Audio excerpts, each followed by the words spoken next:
Oke, bismillahirrahmanirrahim. Kembali lagi di course Computer Vision with PyTorch yang ketiga. Di sini kita akan membahas tentang transfer learning untuk mengklasifikasi 200 jenis burung. Oke, sebelum kita masuk ke code-nya lebih dalam, aku akan membahas apa sih itu transfer learning.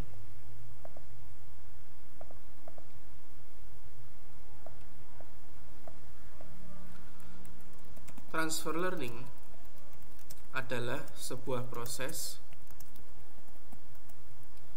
untuk mempelajari hal baru untuk sebuah model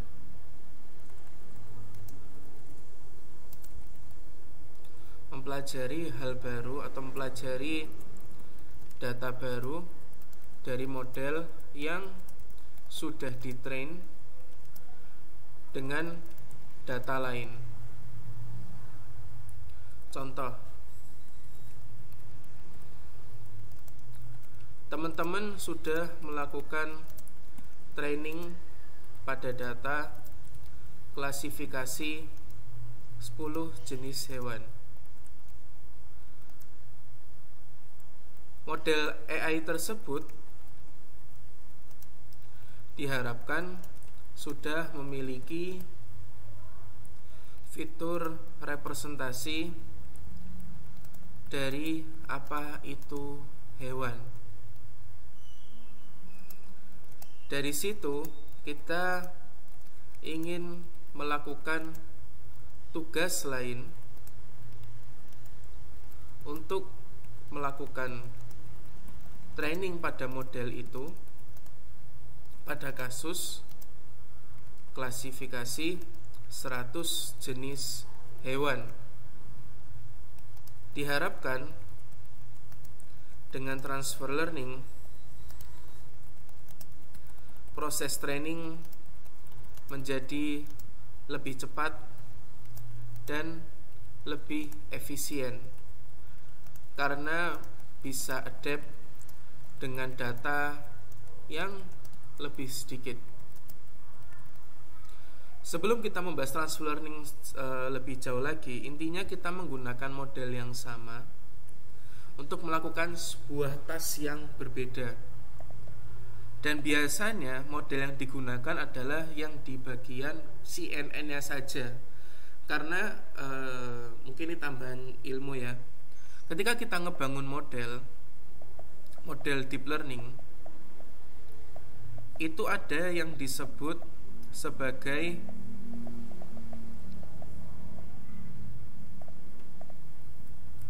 fitur extractor layer dan task layer.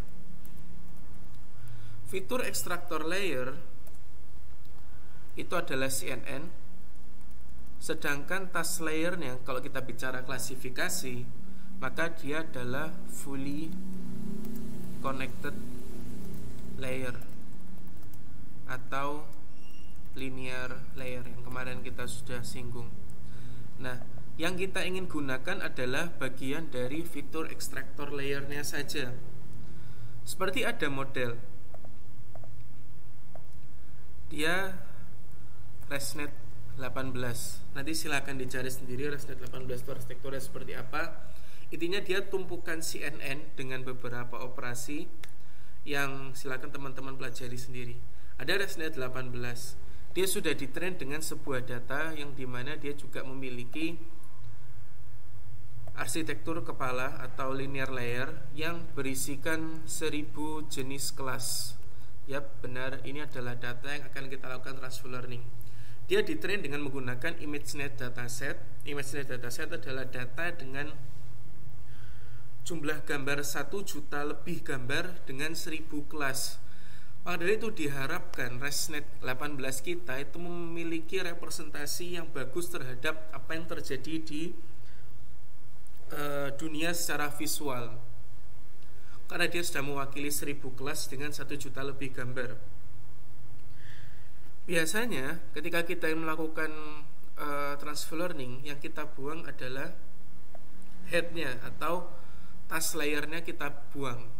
Kemudian kita ganti dengan task layer yang baru, yang dimana wake dan biasnya itu diinisiasi dengan inisiasi yang baru dengan kelas yang kita butuhkan. Seperti kayak di sini kita akan mengklasifikasikan 200 jenis burung, maka kita akan menggunakan 200 jenis burung. Di transfer learning juga ada disebut sebuah teori namanya freeze parameters. Freeze parameters itu apa? Jadi ketika melakukan training, parameter yang di freeze itu atau wake dan biasnya tidak akan berubah seiring berjalannya waktu.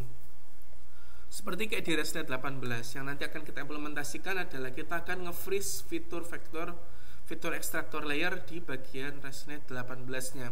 Dan kita hanya melakukan training wake and biases parameternya di bagian ujung kelasnya saja. Kenapa freeze parameters itu dibutuhkan? Yang pertama adalah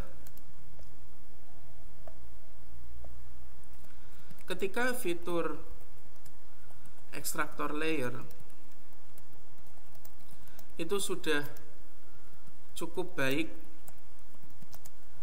dalam merepresentasikan fitur gambar, ditakutkan ketika tidak di freeze maka fitur extractor layernya akan rusak. Dan juga apabila data train baru sedikit akan condong untuk overfitting the data.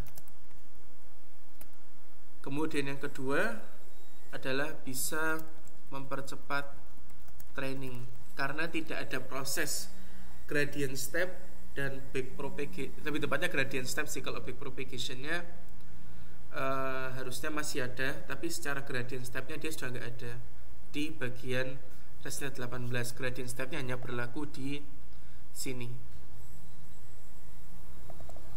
Oke, jadi ini yang dimaksud dengan freeze parameters. Sekarang kita masuk ke program. Di sini kita jalankan program yang pertama, itu from Torchvision import models.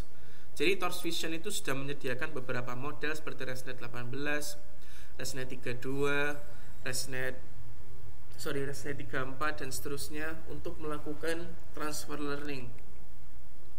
Silahkan dicek dokumentasinya, ketik torchvision.models di Google. Nanti yang pertama sendiri itu bakal nunjukin dokumentasinya. Nah, di sini kita definisikan model kita dengan ResNet 18 dan kita akan menggunakan wake dari ImageNet dataset. Setelah itu, dua komen yang ada di bawah ini atau dua code yang ada di bawah ini adalah untuk merubah kepala ResNet 18 yang tadinya linear layer dengan output 1000 menjadi 200 kelas, seperti itu. Oke, model kita sudah jadi. Berarti model.fc.infitools itu ketika, seperti yang kita ketahui ya, ketika kita mendefine nn.linear, kita butuh input fitur size-nya berapa, dan komen numFeature sama dengan model.fc.infitools itu untuk mengetahui infitools dari model.fc itu berapa, supaya untuk mendefine kepala yang baru. Nah, ini backbone-nya kita freeze. Pertama kita freeze total dulu semuanya, model.train false, kemudian model.fc.train true. Jadi cuman di kepalanya aja yang kita truekan. Di sini kita perlu install yang namanya JDown untuk mendownload dataset kita. Nanti silakan bisa di-download di dataset ini. Oke, dia sedang mendownload.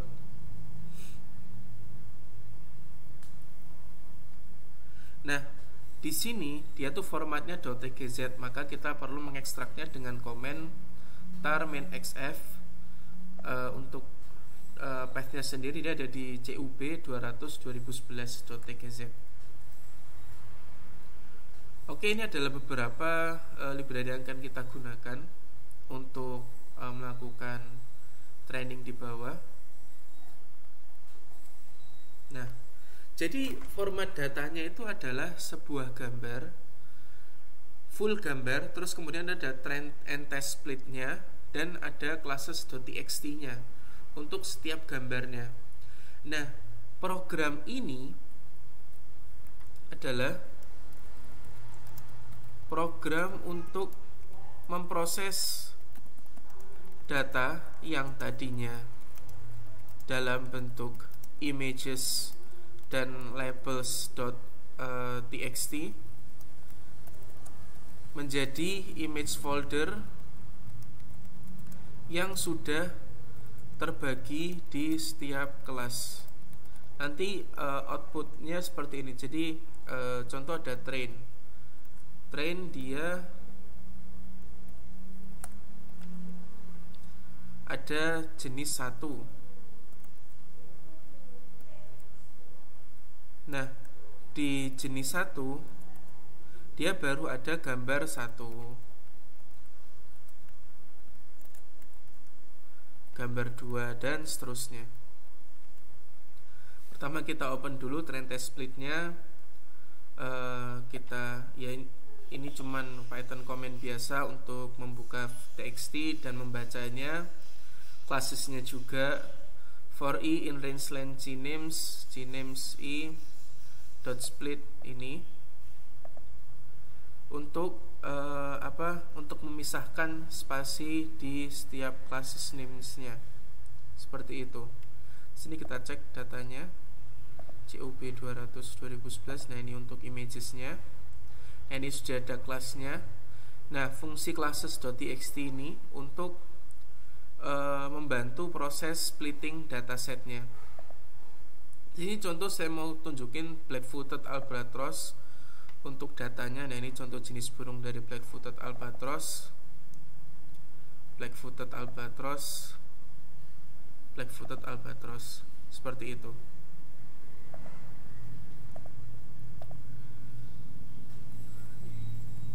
Oke. Terus for i in rangeline names os.macdirs test. Jadi kita akan membuat direktori bernama tes. Nah, direktori yang bernama tes itu yang akan nanti kita pindahkan datanya ke dalam dataset tes tersebut. Jadi kita akan menggunakan cub 200.2011 images sebagai data train kita dan tes sebagai data tes kita. Jadi nanti datanya kita pindahin, kita move. Otomatis data yang ada di sini akan berkurang. Jadi data yang ada di tes akan kita pindahkan, data yang ada dalam images akan kita pindahkan di tes. Jadi kita cukup menggunakan folder images sebagai data train kita.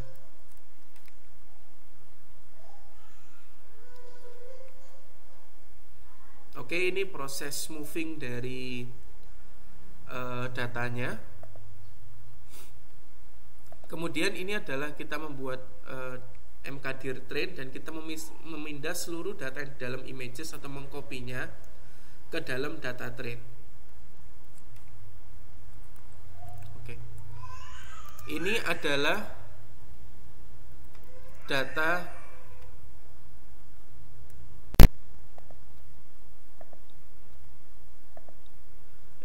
data preprocessing yang kita bahas kemarin. Dia dibungkus dalam dictionary. Untuk train, transform resize, random rotation untuk augmentasi, dan tesnya untuk seperti ini. Biasanya di tes nggak ada augmentasi, tentu jelas.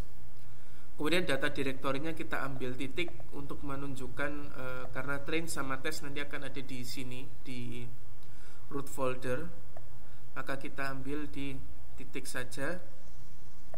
Kemudian image datasets di sini kita buat sebagai dictionary comprehension. X.2 kita menggunakan torch vision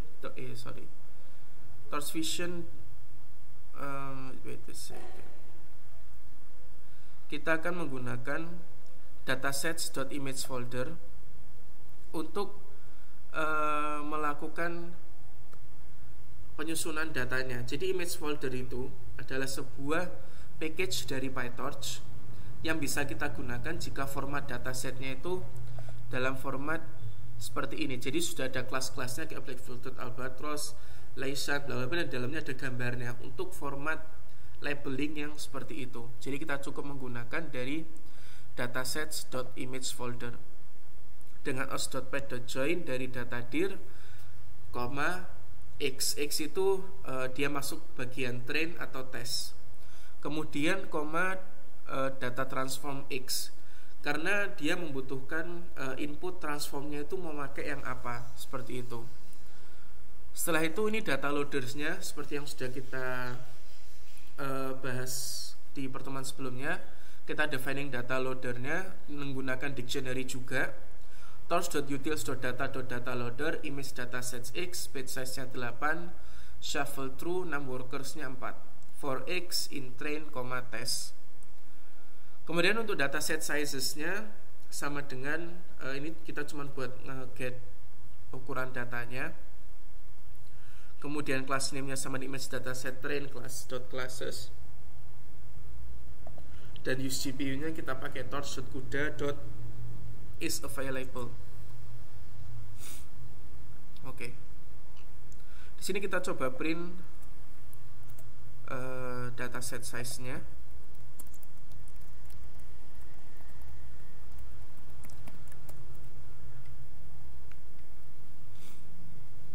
Oke, di sini data trainnya 5994, tesnya 5794.